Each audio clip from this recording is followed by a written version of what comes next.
ইতা বালা না বালা হয়ে যায় রে ফুরি, তোর আমরা সিনা আছে বুঝছস নি রে ভাই। তারেক রহমান রে লইয়া ওটা স্ট্যাটাস দিয়া খিতা বুঝাইতে চাও তুমি?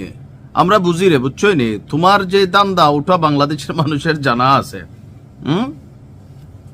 তারেক রহমানের নজর কাটতে একটা স্ট্যাটাস দিয়েছেন পরিমণি। আমি কেন বললাম নজর কাটতে?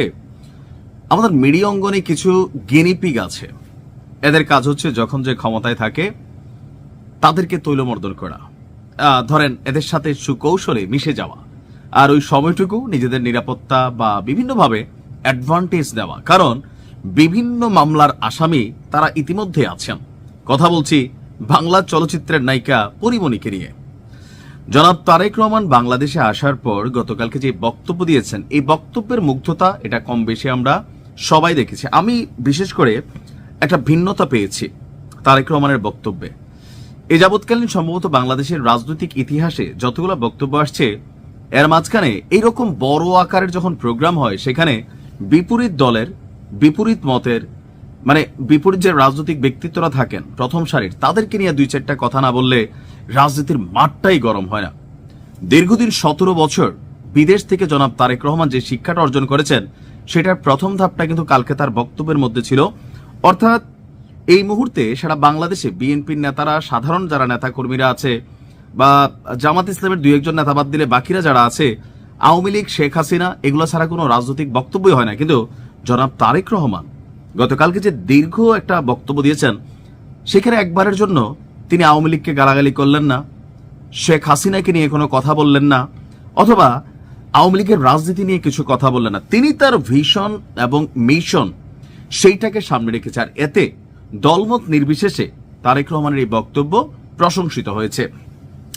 তো আমরা যারা আমজনতা আছি, কেউ কন্টেন্ট বানানোর জন্য, কেউ পয়েন্ট অফ পলিটিক্যাল পার্টি, যারা বিএনপি দলের নেতাকর্মী, তারা তো তারেক রহমান যা বলেন তাই খুশি হবেন। কিন্তু যারা ভিন্ন দলের মতের আছেন, তারা অনেকেই কিন্তু তার এই বক্তব্যকে প্রশংসা করেছেন। তো আমরা যারা প্রশংসা করছি, আমাদের তো ভাই চাওয়া পাওয়ার কিছু নাই। কিন্তু পরিমণিরা তারা যখন প্রশংসা করে, আবার গণমাধ্যম যখন এগুলোকে কাভার করে, এদের আবার চাওয়া পাওয়া থাকে। কারণ বিভিন্ন মামলার আসামি এই পরিমণি, নায়িকা কম, কি বলা হয় যে ধরেন সিন ক্রিয়েট বেশি। এই মুহূর্তে পরিমণির বর্তমান বাস্তবিকতা হচ্ছে এটাই। তো তিনি তার ফেসবুক স্ট্যাটাসে লিখেছেন, আজ এদেশের মানুষ চায়, যখন বললেন একদম শিরদাঁড়ায় এসে বিঁধল। কি বিঁধল জানি না, তবে পরিমণির শিরদাঁড়ায় এসে নাকি বিঁধে গেছে। কি যে এক মুগ্ধতা ছড়িয়ে পড়ল চারদিকে, শান্তি নেমে আসুক সবার জীবনে, আর কিছু চাওয়ার নেই।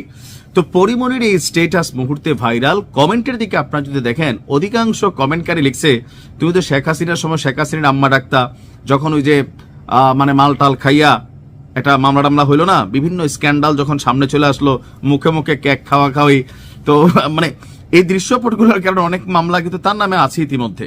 তো সেই মামলাগুলো থেকে এই সরকারের আমলে কিছুটা স্বস্তি পেতে জনাব তারেক রহমানকে নিয়ে এই স্ট্যাটাস দিয়েছেন অনেকে মনে করছেন।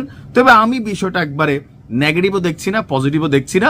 আমার কাছে মনে হয় যারা সুবিধাবাদী মানুষ, জনাব তারেক রহমান গতকালকে যে বক্তব্য দিয়েছেন, নিঃসন্দেহে এটা প্রশংসনীয়। আমরা যারা আমজনতা আছি, আমরা একভাবে প্রশংসা করছি। কিন্তু পরিমণি টাইপ ক্যারেক্টার, এই ধরনের তেলবাজদের কাছ থেকে জনাব তারেক রহমানের কিন্তু দূর থাকতে হবে।